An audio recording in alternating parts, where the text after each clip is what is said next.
with Wall Street, how are indices reacting over there and how they opened this Monday, especially after that brutal close we saw on Friday after the Fed's comments. And of course, that affected the markets. We saw the Dow Jones index tumbling more than 1,000 points, just over 3%. And now it's posting its worst day since May. Even the S&P 500 and the Nasdaq have fallen 3.4%, 3.9% respectively. Jerome Powell's short remarks, blunt remarks, one can call them, in Jackson Hole have erased all hopes of the central bank actually changing its aggressive course of action on rate hikes in the months to come.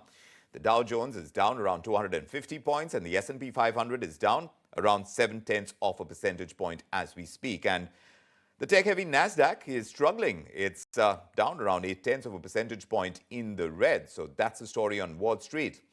But let's also connect with the experts and find out from them where they see the markets going next. And for that, Steve Sosnick is joining us. He's Chief Strategist at Interactive Brokers. And Ajay Bagga is also with us, Chairman of Elements Platforms and Market Expert. Great to have you, gentlemen. Very good evening. Steve, coming to you first. So our bets are rising, Steve, on a 75 basis points rate hike by the Fed in September. And is that causing the markets to take the kind of fall they have? Good evening, and thanks for having me. Actually, the bets have not increased as much as some might think. When I looked at it last before coming on air, I would say there was about a 70% chance of a 75 basis point hike as opposed to 50. Ultimately, I don't think that's really what got people. What I think really shook people was Chairman Powell is someone who usually speaks with enough of I'm going to say ambiguity that investors can take away what they want from him. And what we saw at after the last FOMC meeting was he asserted that monetary policy was at a neutral level. Almost immediately, all the other Fed governors said, no, it's not. And even in his own statement, he said we were going to go to a restrictive level. What he did on Friday was said, we are going to be restrictive. There's nothing ambiguous in this. Listen to what I'm saying. And investors finally got the message.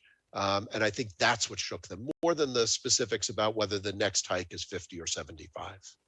Right. So he took away some of that ambiguity, and perhaps that's what the markets are reacting to. Do you agree with that point of view, Ajay? Because how do you expect FIIs to behave now? That's the question on the back of those comments that we heard from the Fed chair. Will they take flight from Indian markets? The Indian rupee is at a record low level. The US 10-year bond yield has also spiked above 3%. So what do you think FIIs are going to do now?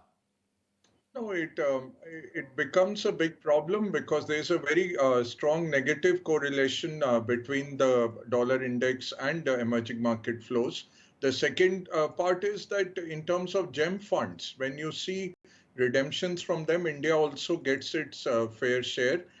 In fact, in the last 7 to 8 weeks, we got a lot of inflows, but today we got a negative print of more than 5 billion rupees. So clearly, that dollar strength will have an issue. What Chairman Powell really recalibrated was the market complacency, because the equity risk premium was not justifying what the market was doing. You needed an ERP of much higher levels than what we were seeing in the US markets. So clearly something had to give. And I think that correction came in with this very unambiguous statement on Friday. I totally agree with Steve that that was the big move. The second part is the dollar strength means that more flows will go into the dollar, both as a safe haven, even in terms of a carry yield. When you're getting 3.4, 3.5 on a 2-year dollar bond of the US government, you don't have much more attractive paper in the developed world. The differential between the US government bonds and Europe, UK, Japan is so wide now, and with China cutting and the issues with the Chinese property sector, the defaults there, this has become a very huge safe haven. Swiss franc is attractive, but it is too small to absorb these kind of flows. So flows will go into the US dollar. That's the big trade that's happening, long US dollar. seems to be the best trade. The euro shorts are at record levels. Italian bonds shorts are at record levels.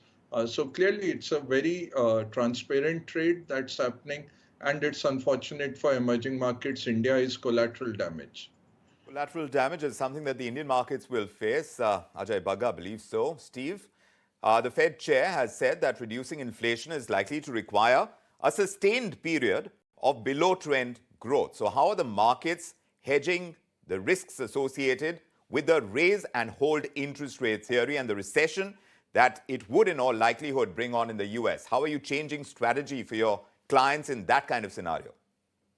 Well, in my situation, I really haven't been changing strategy because I never really believed that we were at the start of a new bull market.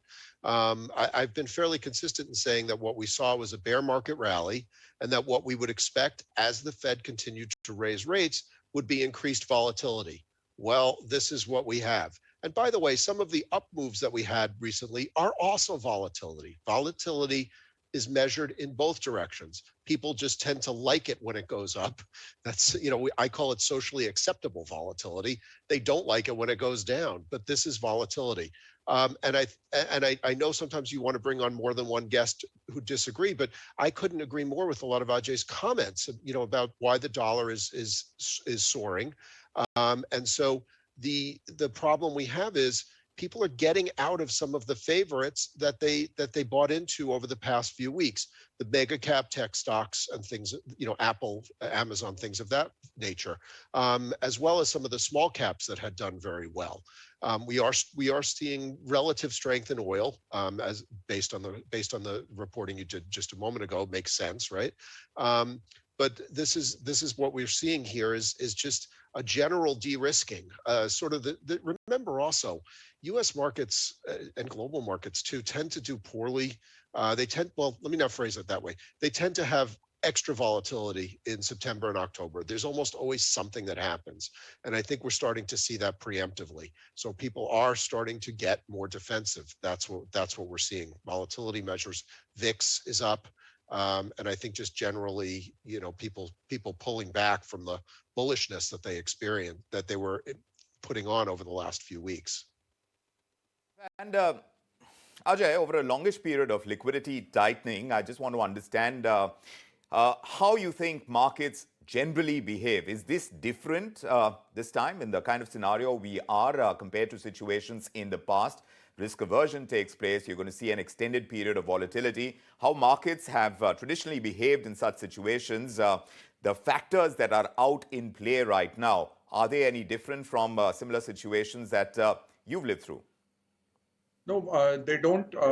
I totally agree with Steve. I think today we are both agreeing, with each other. But over the last 95 years, there have been very sharp 23 bear market rallies in the US market. And on average, it's an 18% pullback that comes, and then the markets go down again. We saw in 2008, where, it's very recent memory for a lot of traders. I don't want to quote 73 or 81 kind of examples. A lot of people watching us were not born there, and they start yawning. But in 2008-9 itself, Vikram, the market went down 3 times and came up 3 times before it, March, when Obama passed the top. That's when it really took off then and gave 37% returns. But 1.5 years of mayhem we saw. So this is just the start. The issue is, I would say it is more of the same, but it is rhyming. The big problem is quantitative tightening. We don't know how that works. 2008, with a very minuscule number, the central bank couldn't manage the liquidity they had to inject in. Now we have standing facilities made, but this kind of $95 billion per month kind of retraction of liquidity nobody has seen ever. The huge balance sheets of the central banks, the bloated government fiscal deficits, the very low rates where, how much can you cut? You can only go back to QE5 is the only option in case the economies get into a deep hole. So I would say from a macroeconomic perspective, things are not good. From a historical perspective, this was a bear market rally. Probably we'll go back and revisit the June 16th, 17th lows. The third big part is we were getting supported in March and June on a quarterly basis and on a monthly basis with the rebalancing. So rebalancing flows would go into equities because equities had gone down so much. And those flows will reverse, I think, in September, unless the market has fallen very substantially.